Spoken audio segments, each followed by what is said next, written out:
Hello, and welcome to week 7. I felt the need to create a video announcement as we are in the last upcoming weeks, and I just wanted to touch bases with you before the exam. How exciting, the final exam, right? Just a little bit of housekeeping to get started. If you have late assignments, please get them turned in as soon as possible. And if there are any scores that you feel you are missing, please let me know ASAP, and I can look into those matters and ensure that the proper grade is being reflected. Now, just to recap, week 6, we got into system security and security workstations. Now, in an environment like mine, leaving your workstation unattended often gets you reprimanded because we don't really think about how much data is available on our computers, and even if we walk away for just a moment to use the bathroom or to do somebody a favor, there's sensitive information that can be copied and utilized simply due to least privilege access. Additionally, an insider threat can often occur on unsecured equipment, and it was all done by you because you were the one who was last signed in during the time. And on IBM's cyber intelligence box reported at least 95% of security incidents involved human error, meaning that the security protocols, if they were in place, they just weren't being followed. So this was definitely a helpful chapter and one that contains some principles that I'm sure most of you will see again in your coming careers. Now we're on to week 7, networking.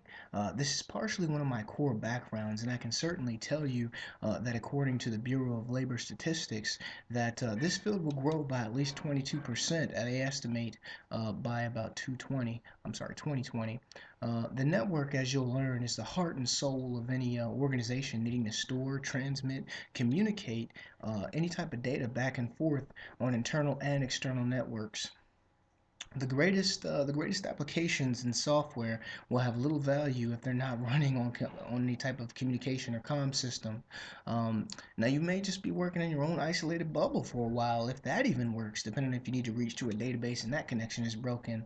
So just know that when the networks go down in the real life, the IT department is definitely going to hear about it, and they're going to keep hearing about it until the issue is resolved. And the person that can properly diagnose the problem or play a pivotal role in restoring comms quickly becomes a valued asset to their company.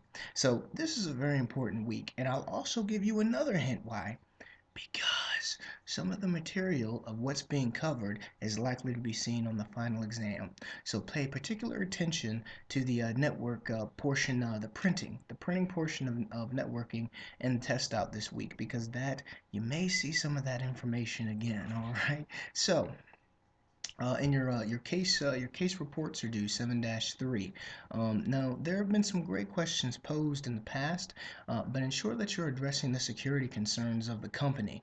Remember that in that letter they were really kind of concerned about their data getting into the wrong hands, as it was a competitive IT department. So just ensure that in the client customer relationship, that anytime you can address their concerns, or anytime that you pose a particular solution to the concerns, it helps build that relationship.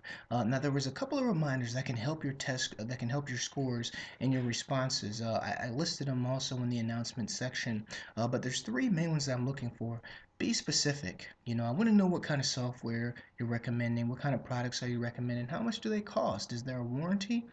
So I just want you to be very specific, because customers want information. They want to know what is it going to cost. Be concise. If this is the product that you're recommending, and there's others out there that can compete with what you're recommending, and they're less priced, I assure you, in the real world, the customer is going to want to know why. Why are we going with this product? What's so good about this product? So be sure that you can at least explain why you chose this product, why this product is so good, and why it's better than any competitors. Give a little information on it. The third, be accurate. There may be a tendency oftentimes to gravitate towards technology that we're familiar with. I mean, I know sometimes I get into that kind of realm too, where I like one product and so I think it should fix all problems.